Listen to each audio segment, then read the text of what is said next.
Selamat sore, selamat malam Jumat. Saya Koi Mr. Clean dan berusaha menjadi lebih bersih. Mari kita isi pekan ini dengan hal yang baik. Semoga menjadi sedikit lebih baik setiap harinya daripada hari sebelumnya. Ini CNN dan saatnya mengisi pikiran kita. Kita mulai dengan sebuah update. China menghapus beberapa aturan COVID yang paling kontroversial, menjauh dari kebijakan zero COVID ketat mereka yang telah menyebabkan tekanan dan ketegangan mental dan emosional orang-orang. Awal bulan ini, para pengunjuk rasa turun ke jalan dalam aksi protes yang langka terhadap partai komunis yang berkuasa di negara itu. Orang-orang tersebut terguncang akibat dampak pemerintah yang memberlakukan lockdown dan membatasi akses kepada orang yang dicintai, makanan, dan bahkan obat-obatan. Semua ini di atas ketegangan ekonomi. Kebijakan zero COVID telah membuat tingkat infeksi negara ini lebih rendah daripada negara seperti Amerika Serikat dan mengisolasi setiap kasus COVID dan menutup daerah sekitarnya. Namun kini pelonggaran pembatasan menandai langkah penting dalam rencana pemerintah untuk membuka kembali negara ini. Minggu ini pemerintah China mengumumkan 10 pedoman baru yang melonggarkan pembatasan, terutama memperbolehkan orang yang terkena COVID untuk karantina di rumah alih-alih dibawa ke fasilitas isolasi. Pemerintah juga membatalkan aturan yang mengharuskan adanya bukti tes COVID negatif untuk memasuki tempat-tempat umum. Kebijakan ini merupakan beberapa langkah signifikan yang seharusnya memberikan kelegaan bagi penduduk China setelah hampir 3 tahun mengalami gangguan pada kehidupan sehari-hari dan masa depan ekonomi mereka. Tetapi masih ada kekhawatiran terhadap 25 juta penduduk China yang belum menerima vaksin virus corona. Jika terdapat gelombang kasus baru, maka akan membebani sistem rumah sakit yang mengarah ke potensi situasi yang buruk bagi para penduduk. Selebihnya, Arcelina Wang. Ini adalah semacam antrean Beijing berdiri di luar dalam cuaca dingin untuk tes COVID tes. Tes 48 jam diperlukan untuk masuk ke sebagian besar tempat, tetapi tidak ada banyak tempat untuk dikunjungi. Sebagian besar Beijing masih ditutup. Ini adalah salah satu tempat wisata paling populer di kota, tetapi sebagian besar restoran tutup dan malnya cukup kosong. McDonald's ini masih buka, tetapi hanya untuk dibawa pulang. Namun untuk dibawa pulang, Anda harus membuktikan bahwa Anda bebas dari COVID. Beginilah cara melakukannya. Saya membuka aplikasi kesehatan di smartphone saya, lalu memindai kode QR. Saya mendapat kode hijau dan saya sudah mendapat tes COVID terkini, yang berarti saya tidak masalah untuk berpergian. Kode ini menentukan seluruh kehidupan sehari-hari di China. Hijau berarti boleh untuk pergi, merah berarti mungkin harus mengisolasi diri di rumah atau pergi ke fasilitas karantina massal. Sistem ini memungkinkan China untuk melacak pergerakan hampir seluruh 1,4 miliar penduduk dengan maksud pelancakan kotak. Saya harus memindai kode saya untuk masuk ke taksi, taman umum, mall, atau kedai kopi, bahkan kamar mandi umum. Saya bertemu dengan kelompok tukang atap di jalan. Mereka harus melakukan tes COVID setiap hari untuk melakukan pekerjaan mereka.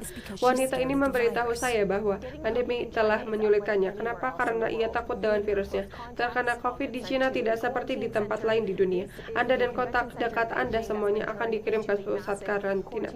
Ini adalah pusat konversi di Beijing yang telah diubah menjadi fasilitas karantina besar-besaran dengan ribuan tempat tidur besar, tetapi beberapa fasilitas di negara ini berada dalam kondisi yang sangat rusak dan tidak sehat. Saya berbicara dengan seorang pria yang sudah keluar masuk karantina 6 kali pada tahun ini. Dia memberitahu bahwa seluruh gedungnya yang terdiri dari lebih 200 keluarga pergi ke fasilitas karantina bulan lalu karena mereka dianggap sebagai kontak dekat. Dia mengatakan dia tidak takut terkena COVID karena Omicron tidak terlalu parah dan seluruh keluarganya sudah divaksinasi. Saya menemui beberapa orang yang baru saja keluar dari pusat karantina massal di sini. Saya bertanya apakah mereka dinyatakan positif COVID. Ya, lelaki itu mengaku dan berkata mereka sudah sembuh. Protes yang belum pernah terjadi sebelumnya baru ini meletus di seluruh China. Mereka meneriakkan bahwa mereka tidak ingin tes COVID. Mereka ingin bebas. Otoritas dengan cepat menindak para pengunjuk rasa, tetapi mereka akhirnya melunakkan sikap mereka pada zero COVID. Beberapa kota memperhatikan lockdown, mengubah persyaratan pengujian COVID. Dalam beberapa kondisi, masyarakat sekarang dapat karantina di rumah jika terkena COVID, yang mana merupakan masalah besar. Tetapi negara ini telah membangun seluruh infrastruktur untuk zero COVID, menghabiskan semua sumber dayanya untuk fasilitas karantina dan pengujian COVID. Ini akan menjadi jalan keluar yang panjang dan lambat dari zero COVID. Trivia 10 detik. Dalam kerajaan hewan, tiram diklasifikasikan dalam film apa? Mollusca, Arthropoda, Chordata, atau Peripera?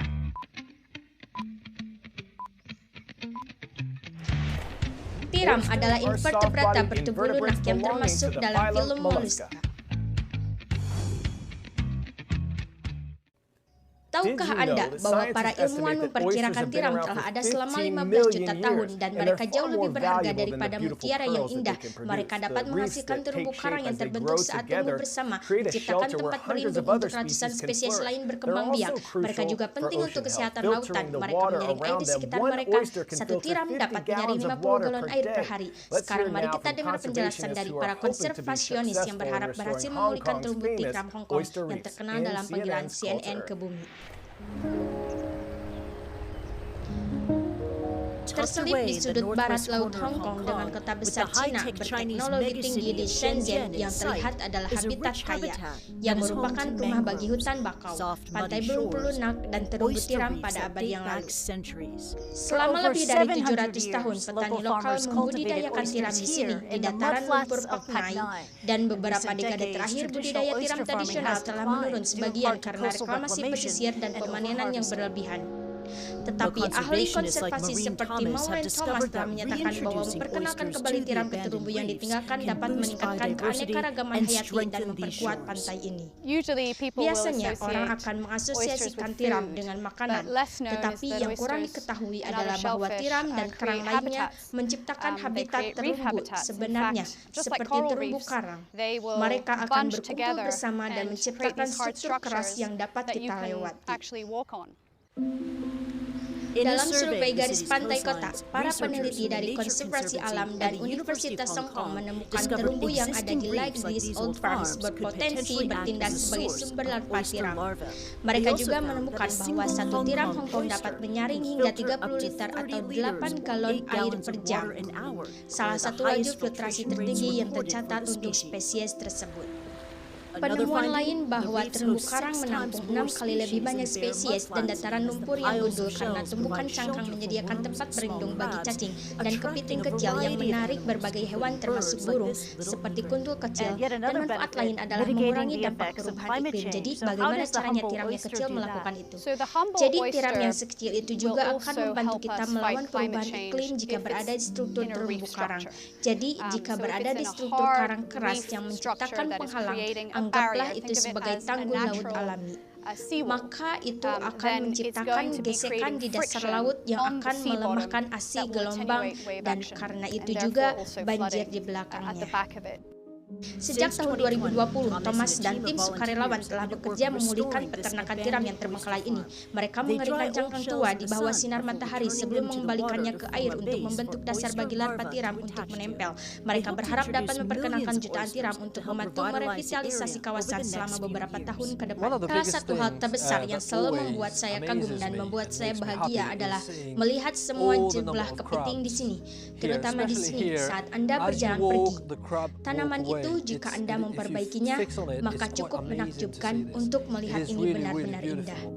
Saat tiram baru tumbuh, mereka membersihkan air, menyediakan tempat berlindung dan makanan bagi satwa liar, dan hidup dengan hutan bakau sebagai penyangga pantai. Matahari terbenam yang spektakuler turun di Park 9 saat makhluk kecil Greenie ini bekerja untuk membangun ekosistem yang semakin hidup.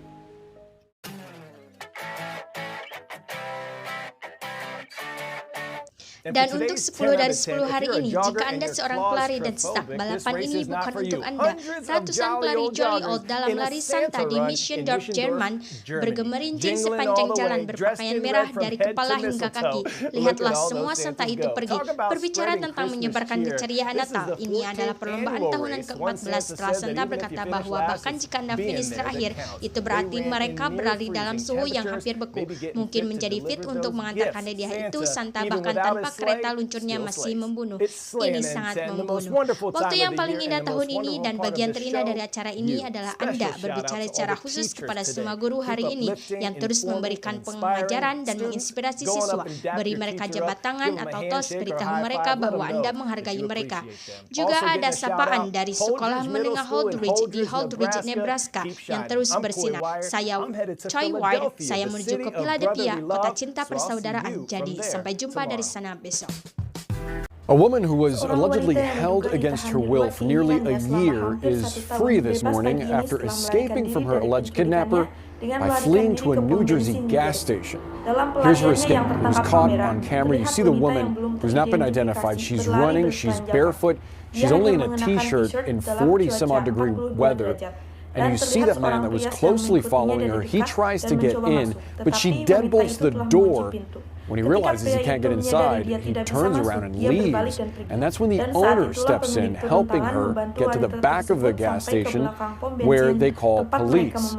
Now, her alleged abductor is 57-year-old James Perillo, and he's now behind bars on kidnapping and assault charges. Authorities say that he choked her multiple times, that at one point he took away her cell phone and used her credit cards and isolated her from her family. They also say he goes by different names and may have actually done this before in other states. CNN has reached out to an attorney listed for Perillo, but we've yet to hear a response. Joining us this morning is one of the heroes of this story, the owner of that gas station, Bobby Madon, who helped keep the woman safe until police arrived. Bobby, good morning. We're so grateful that you're sharing the story with us. Walk us through what that day was like. When did you first see her and realize that something was wrong? Hi, good morning, Lois. It was just a regular day at the gas station. I was in the back room doing paperwork, and my employee was in the front just having a little break. And all of a sudden, we hear this screaming and yelling, and I look up on the camera. There's somebody running on the side of the building, then they're at the front, and I could see the woman and the men right behind her. Excuse me. And so my employee Jamie and her come into the store and they lock the door. By the time I get out to the office, I see the guys trying to open the door, but we kind of look at each other and he is gone. And she is frantic, she is shaking, she was really, really scared. You could tell. I couldn't grasp in the first 10 seconds what was going on. I just knew that this woman needed help. My employee knew this woman needed help. Help her out, get her in. And my employee told me that she was screaming on the way here that I've been kidnapped, this man has kept me for too long, and that's exactly what she repeated to me when she got in the office. So we just got her to sit down and gave her a safe place and told her we're calling the police. Do not worry, nobody's coming in here. Wow, Bobby, I'm sure she's grateful to you and your employee. You said you made contact or eye contact with this guy. What did you see on his face? Did anything stand out to you? Just, you know what, it was almost a moment of, yes, him being mad and I guess also realizing like, uh-oh, like I'm in trouble. So when she's screaming and yelling, what are you trying to say to her? What was the approach like? It was just a normal human approach, like, you know what, you're gonna be okay, there's nobody coming in here, and nobody coming in the place anymore. You're in the office, I took her right to the office, so she can sit in the office, so she can see outside even if he comes back, so she doesn't get any more worried, and she was desperately in need of help, and like I said, couldn't really understand for the first few seconds what was going on. But you could see she had some marks on her neck, so we know she was not in the right place. She needs help. Just get her in the back, and she sat down and we called the police and just told her he is not getting in here because she kept looking around, looking at the walls like, is he going to break in the wall, get in here. And I constantly kept talking to her. Actually, JB, my employee, got on the phone with the police. And I just kept telling her, like, do not worry, he is not coming in here. Nobody's coming in here for right now. So that's all we could do for her at that moment, calm her down. Understandably, somebody in that situation would be scared that way, even paranoid. Have you gotten a chance to talk to her since that encounter? She didn't reach out to me. But just for a phone call, and she just wanted to thank, and I told her, like, you know what, don't thank us because we were simply there. I was there to do my paperwork, my employee was there working already. She is the courageous one who actually made the decision to finally run away and get help.